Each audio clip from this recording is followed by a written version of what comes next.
You are listening to The Upside of Down with Dan Ariely. Things are very surprising to me. I am perpetually surprised by things, which I choose to take as a positive thing. Yeah. Oh, wow, that mailbox was right in front of my face. Where's your gaze now? Are you gazing just in front of your feet? Yeah. Okay, so you don't know what's ahead. Well, theoretically, I would scan, right? I'd start over here all the way on the right, and then I'd scan the street, and then I'd come back left to right a little higher, and then I'd come right to left, and now I'm at the level of my eyes. And Yeah, that's feels like a lot of work. it is a lot of work. So if you had your cane out now, Yeah. would it be of any use? I don't know. Do you want me to try? Yeah. Look at how awesome this cane is. It just unfurls itself. Yeah, you can throw that- it in the air and it wasn't just that awesome? almost self-assembles. It does self-assemble, really? Yeah. It's like a magic trick. Did you notice the guy on our left sitting on the bench? Yeah. And were you conscious of him looking at you or not? Oh, sure I was. Sure. This guy was trying to avoid looking at you in Right. such a clear We way. don't know how to react. Yeah. How do we react and make it feel normal? Some people like to weigh you out. Never see the sky cause they're in a big cloud. Here we go, here we go, here we go. The only way up's to push you down. Down, down, down, down. I don't even know what that's all about. Hi, my name is Dan Ariely, and in this show I talk each time with somebody who's sort of like me in two ways. They've also been through a difficult time in their lives, and yet they're also trying to make specific and interesting meaning and contribution with their lives. I was burned many years ago in about 70% of my body, and I spent about 3 years in hospital. And now I'm trying to run all kinds of experiments about all kinds of aspects of human behavior, trying to figure out what gets us to behave worse and what gets us to behave better. In this show, we will get to have conversations about what we do with all of this. What do we do with our own challenges and injuries, and how do we find meaning? It's about how we make these challenges into better times.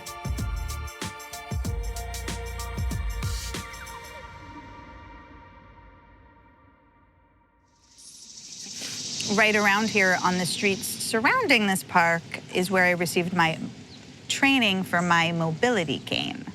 I was very resistant to learning how to use this cane, and my mobility instructor said that I could determine sort of the parameters of my instruction. She was really understanding and said I could choose where I wanted to do the training. So really where I wanted to do the training was the privacy of my house. But because that was a 900 square foot apartment, Yes. she thought it might not be Ideal. ideal. So Also, do people, even when they lose a lot of vision, do they need a cane inside the house? no. No. Okay. No. So it was just You both would never- irrelevant and too small, so you needed to go outside. It was irrelevant, useless, and right. So I needed to go outside. And she said, you can go wherever you want. So I tried to wriggle my way out of it. But when it was apparent that she wouldn't take no for an answer, I thought, where's a private place in New York City that's outdoors? So it was basically the only place I could think of where I could do this essentially, in total isolation. And you picked social isolation and you resisted because? Well, that's a good question, and it's a profound one. I was diagnosed at 19 with retinitis pigmentosa. It's a degenerative retinal disease. What it means is that the photoreceptor cells of my retina are dying. The vision loss that accompanies it is extremely gradual. It's the kind of thing that you can effectively be in denial for a very long time about. The only reason that I noticed it was that I went on a romantic weekend getaway to the beach with my first ever boyfriend, and I couldn't see the stars at night.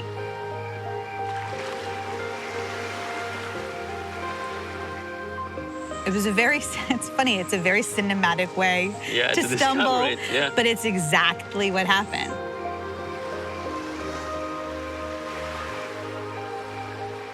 And he said, The stars. look, honey, and darling, look at the stars. It is such a romantic thing. Right. And I said, what stars? And he said, stop joking around. I mean, they're blazing bright, and I couldn't see them. And so we joked about it, but I just really thought, that's weird. I didn't have a feeling of dread or foreboding like you would in the movie version, right? It wasn't the telltale cough of the person who's going to die 2 scenes later. But I thought, that is, distinctly strange that I can't see this. That's very bright. So when I went to my ophthalmologist appointment, as an afterthought, really at the end of the appointment, I mentioned to her, this weird thing happened. I couldn't see the stars, and I wonder if it's a problem. And she assured me that it wasn't. But she said, let's be safe rather than sorry. And she dilated my pupils, and then she saw what she called a little something. She was sure it was nothing. And then, of course, several specialists later, I had an incurable degenerative retinal eye disease. So I am night blind. I am also colorblind with a lot of colors. And I have this extreme tunnel vision. I have about 10 to 15 degrees of field of vision. So when you look straight at something, I can see you, for instance. Yeah. But if I turn my I head. feel sorry for you. I mean, I look so much better blurry. So you have a narrow field of vision, which means that you more consciously move your eyes around more to understand where you are and what's going on? Yes, theoretically, that's what one should do. You should be. Yeah, it's a whole process. You scan your environment, kind of like a spotlight in methodical, right to left strips to sort of make up for the vision that you're not seeing. It slows me down. I have found ways to compensate, but when I need to measure the children's Tylenol, for instance, that's like an ordeal. When I need to adjust the thermostat, that's another ordeal. And that's in the comfortable space of my house. So once I move outside of my house, there's challenges of navigation. So what were some of the realization that kind of were points where you saw something in a kind of a discrete way? Well, the driving was a really big one for me.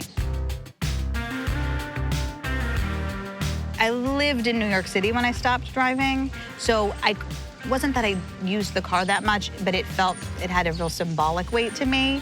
And actually, I've spoken to a lot of other visually impaired people. It's a big moment for everyone. It's kind of a milestone.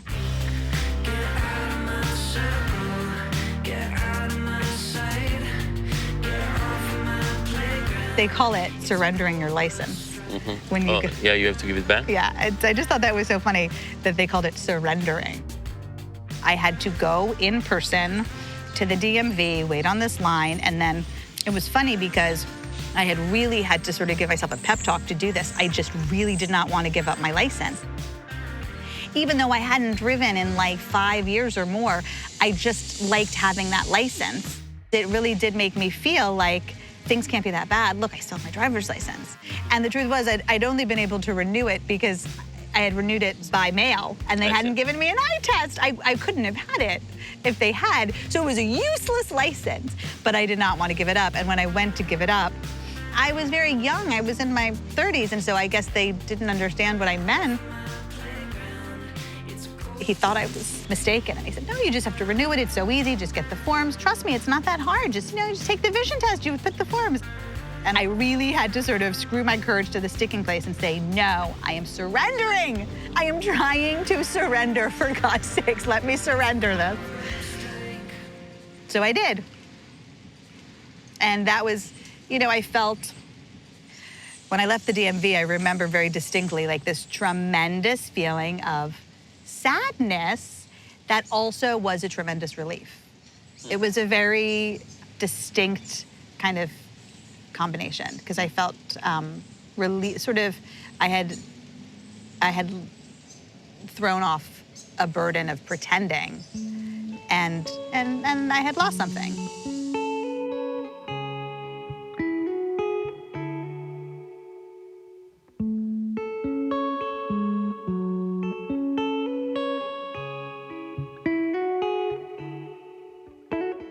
So for a while, you didn't tell anybody? At first, I only told the people close to me, and then what ended up happening is that I didn't tell people. People would meet me. I would make new friendships and relationships, and nobody could tell. I had no symptoms at all. And it was a matter of, well, now when do you bring this up? When is it appropriate to bring it up? When is there a natural segue? And there wasn't. And so then time would go on. The first instant of clumsiness. Exactly. Of seeming clumsiness. Right. I mean, looking back, obviously there were segues, but I sort of let them go. Yeah, but it's not part of the normal conversation. Right. Oh, by the way. Right. And it's a dark, depressing thing because there's no upside. In the sense that I can't say, I have this thing, but don't worry, there's an operation. Or I have this thing, but I'm taking medicine. You know, it's still to this day, people ask me about it and they say, is there treatment, is there a cure? And I have to say, no. And then they'll say, so what's gonna happen? Well, slowly go blind. And then they're, you know, pained and you're like, I'm sorry, I know it's you know, it's hard. But, and it's a whole burden, conversation-wise. And at 19, I didn't want that. So I just didn't tell people. And then years would pass, and then I hadn't told them, and then it became this whole other secondary thing of... Of course, how do you say, after you hidden it from them for so many years? Now it's weird, and then it became decades. Now it's just too weird. So I basically wrote a memoir. To tell your friends, it's like coming out party. Yes, and in fact, there was a roommate, a very, very close friend and roommate I had lived with who had no idea. And when he saw my memoir, he said, it says memoir, but it's fiction, right? And I said, no, it's true. And he was flabbergasted. But interestingly, I thought he was going to be angry. And he wasn't angry. Nobody was angry about it. Everyone. Well, they couldn't. How could they be angry? You're suffering. You're going to go blind at some point. You can't be angry. I caught you. If there is still light, then there is still love. There is still hope, just a flicker's enough. It only takes one single flame to cut through the dark and light the way. If there is still light, then there is still love. There is still So you clearly have a very sunny disposition. Is this something that you always had? Do you always have this? Is it something you're working on? I'm much too lazy to work on anything as hard as having a sunny disposition. To be honest, it's more that I use humor as sort of the only tool in my arsenal of coping strategies. I'm like a real one-trick pony. Humor is very effective for me. It's the only reason I think I'm still standing. Besides that, I don't have much else. And I over-rely on it, you know, with the pathology. I mean, there's some times where I really need to stop cracking jokes. So I do just naturally deploy humor to cope. Do you deploy it with everybody, or there are particular people that you deploy it more with? No, I think it's with everyone. And it's certainly been useful with my children to help them with whatever they're going through. We can laugh about things. I always tell them, like, if you can't, you know, you gotta laugh. What else are you gonna do? You know, you gotta laugh or you'll cry. And sometimes you do both. Sometimes I really do start laughing and then end up crying because to me, that's what my experience of life is. But no, I don't always have this sunny disposition. I mean, you know, sometimes I'm bleak. But I would have to say I feel things intensely and for brief periods of time. So, I mean, I do sometimes feel sad. It's hard. I don't want to stop seeing things. I'm attached to that. It's kind of nice to see. It's nice to see. I mean, you know, honestly, what I think about what affects me... This is the third time you use the word honestly. I don't know if I study dishonesty. You study dishonesty? Yeah, I do. Am I a pathologically dishonest person? I don't think so, but I'm paying attention when people say honestly. It's an interesting thing to say in the middle of a conversation, but up to now you were not honest. Because it does kind of... Say, oh. It's conspicuous. Okay, yeah. It's conspicuous. So... I've been lying up until now, but honestly, to be frank, the way that I experience the vision loss mostly is as an inconvenience. Really, it's mostly just an inconvenience. But then, occasionally I will feel sort of ramifications or the loss of it in a more profound way. But mostly in your daily life, you're not thinking like, oh, blindness. It's not like I'm writing a Milton poem all the time. Yeah. You know, irrevocable night that is falling upon me. It's like the thermostat. It just took me 2 minutes to change the thermostat. But then sometimes you think, oh, damn, that's gonna suck. Like I really would like to be able to see colors. Or really what gets me is like my kids. Yeah. You know, I wanna be able to see them, but and then I just sort of think, you know, life's not fair and there's worse things.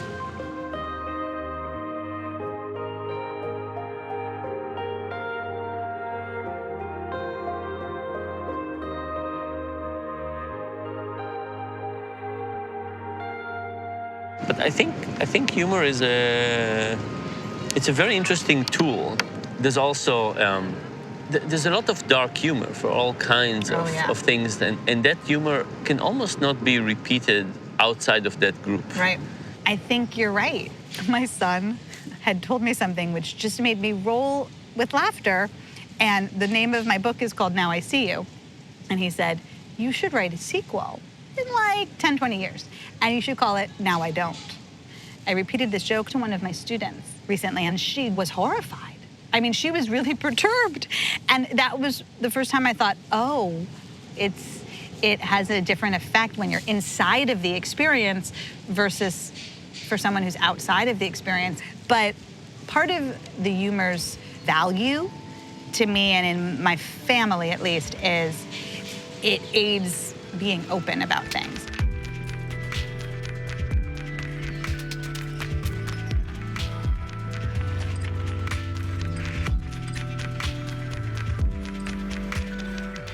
My scars are very visible, and I used to not like to walk with shorts because it just exposed how different I am. And it's not the same as a cane, but the moment I have short sleeve or short pants, it's very, very clear how different I am.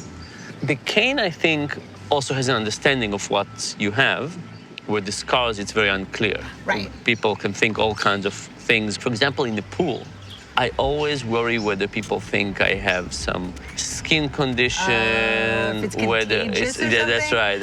I actually remember the first time I jumped into a lake. A few years after my injury, I was in a summer camp. I was a counselor in a summer camp in Canaan, Maine. And the guy who ran it at the time basically worked on me for a long time. You know, everybody was swimming in the afternoon in the lake. And he tried to convince me for a very long time to take off my long sleeve Oh my God. shirt. Right? Everybody, it was summer in Maine. And eventually I agreed, and I took my clothes off kind of at the edge of the lake. Right. And I ran as fast as I could on the little dock and jumped into the water to minimize the time that anybody could see me. But it was kind of the first step, and after that things became slightly easier. It's still sometimes hard. So it is interesting, this signal to ourselves and to others. I am the kind of person that likes to do things in tiny steps. I like to be able to control my kind of exposure. If I'm gonna go in a swimming pool, I am not a jump in the pool kind of person. I will get in the pool, but I really have to go in one step at a time. That's just how I work. But there is no way to do that with the cane. There is no way. The truth is, if I used the cane more, it would, I'm sure, be more useful to me in the sense that I would be able to perceive those nuances that as a person who doesn't use it very much, you know, I think it's a relationship with the cane. It's really a symbol too, and it's an identity. I mean, when I take this cane out, everybody knows what that means, and that's most of the utility of it. That's sort of the bind that I'm in. Because, yes, it will apprise me to bumps or to curbs or to things like that. But a large part of its value is the fact that it will apprise other people of what I'm dealing with. So the cane is like an enormous big sign that says, you know, blind person. That's what's useful about it. And what's hard about it is the exact same thing. You don't always want to wear a huge sign that says that. I mean, I don't know that people ever want to, you know, sometimes you don't want to wear a huge sign that says anything. You just want to be who you are, which is a person made up of many parts, but when you're wearing a huge sign, that's all people see. I mean, I think it comes down to control too. I want to control my story. When people see me, I'd like to be able to control if that's the first thing they know about me versus the fifth thing. This is a beautiful dress, by the way. You noticed it. I did. Because I'm not wearing my cane. And I'm, as I walked here, that's what I wanted people to notice. That's why I wore the dress. But the cane, it feels very kind of emblematic to me. So, I wonder, when did you get to the point where you were, was there a point at which I'm comfortable? I'm not. Right. I guess I'm that's not. the real life answer. Yeah, I'm not. In the movie version, there would be a big scene where movie, you encountered something and then you conquered it, and now you're like totally comfortable and it's not even a concern. Yes. That would not be a good movie, but so the reality was that I did it a couple of times in this camp, and I felt more comfortable around these kids. I think it did relatively little to make me comfortable in other environments. It didn't transfer over. Right. So part of the issue with me, and tell me how it works for you, is this reflection in the eyes of other people. Mm-hmm. So when I go to a new place, it's very hard for me not to see myself in the eyes of other people. Right. And I see people looking or talking, or if it's kids, of course, they point. And it shifts the focus of attention from whatever I'm thinking about doing to wondering and thinking what it is, what other people are thinking. So in my case, I would move from being, if I wore a long sleeve shirt or a short sleeve shirt, I would move from being, because I also have scars on my face and my hands, you could see some anyway. It's not as if I hide everything. So I would move from being less visible to more visible if I took the...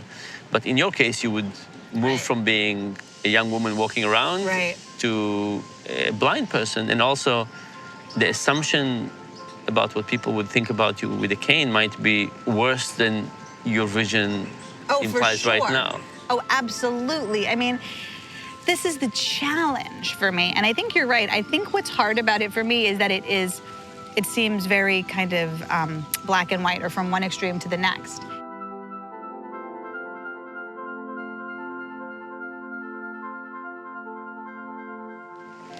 Do we want to turn? No, we're gonna go straight. Okay. So we did a study once in which we made people feel very uncomfortable in a racial situation. We made up a computer game which one person saw 20 pictures and one person saw one picture. And the person who saw 20 pictures had to guess which of the 20 pictures that they had were the one that the other person had. And this was all like yes, no questions. So I would say, is the person standing next to a tree? Or, is the person a man or a woman? And one of the questions you could ask, okay, so now we're getting to a sidewalk? Okay, great. So one of the questions you could ask is the person white or black?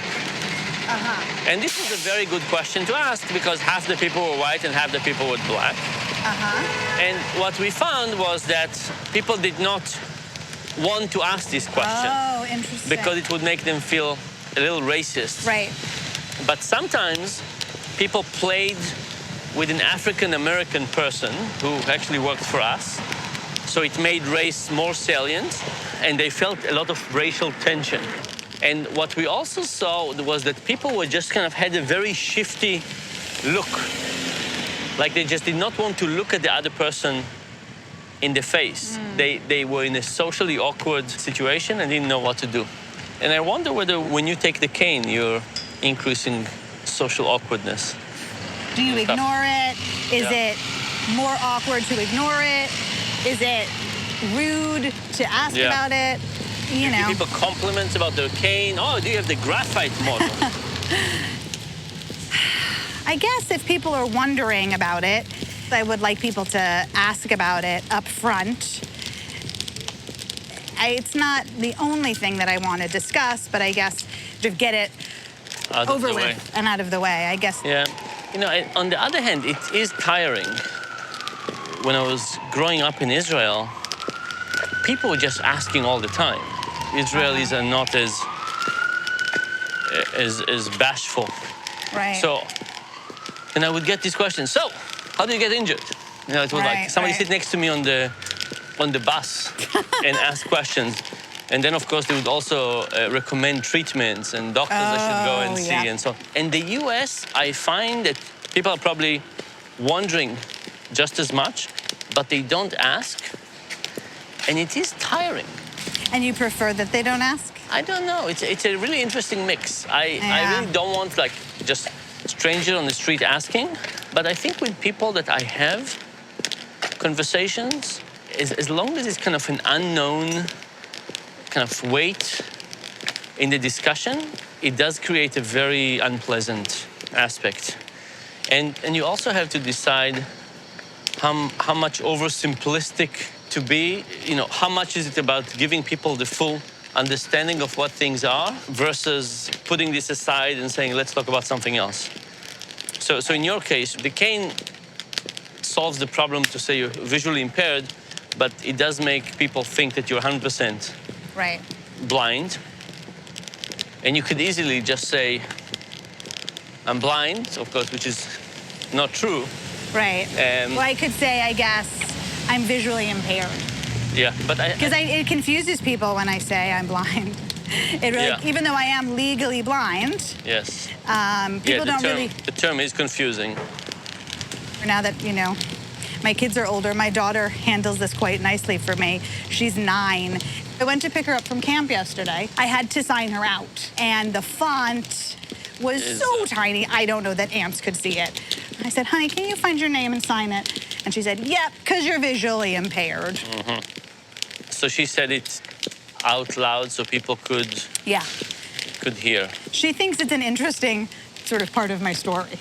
So she likes to tell people, one time we were walking down the street very close to here, and she stopped a man with a dog, and he said, yeah, my dog's blind, actually. You know, she can't see you. And my daughter said, that's crazy, so is my mom. And the man he really looked perplexed. Yeah.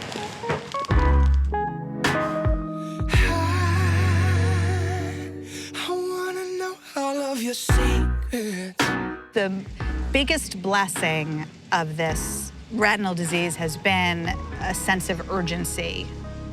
It's not a constant sense of urgency. I don't think anyone could live that way, but sporadically I am reminded, oh, I'm not gonna see forever. Certainly when I was first diagnosed and I was 19 and I didn't really have many symptoms, that was my takeaway. And it was also a very convenient excuse to do incredibly stupid things. Oh, good. As if a 19-year-old needed such an excuse. Yeah. But I would think, better do it now. You know, I really thought of it as an expiration date.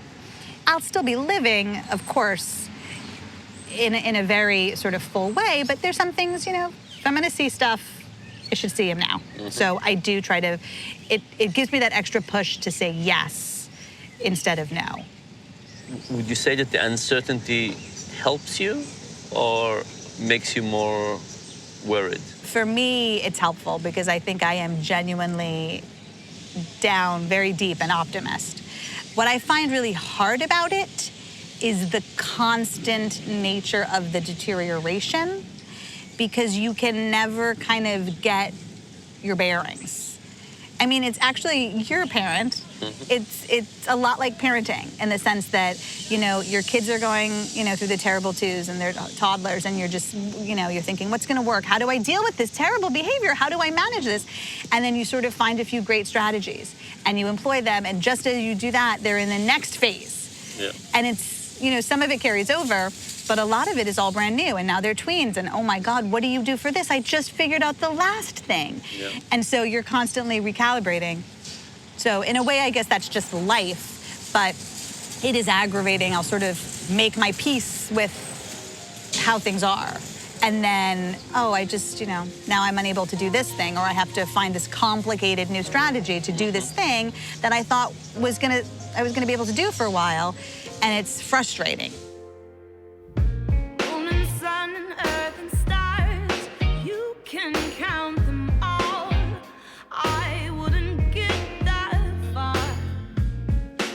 You know, sort of just assume that one day I won't be able to see. And that's sort of how I plan for things. Eventually, at some point, that will happen. And if it doesn't, then I will be pleasantly surprised.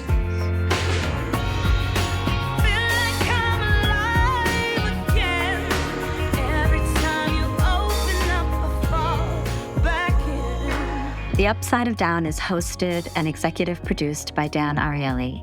The episodes are produced and edited by DGC International and Newfruit Media, especially Luis Dechtiar and Colby Gottert. Sound mixing by Ross Nelson. Additional sound mixing, editing, and producing by Daniel Rinaldi. The theme song is A-OK by Cajuns.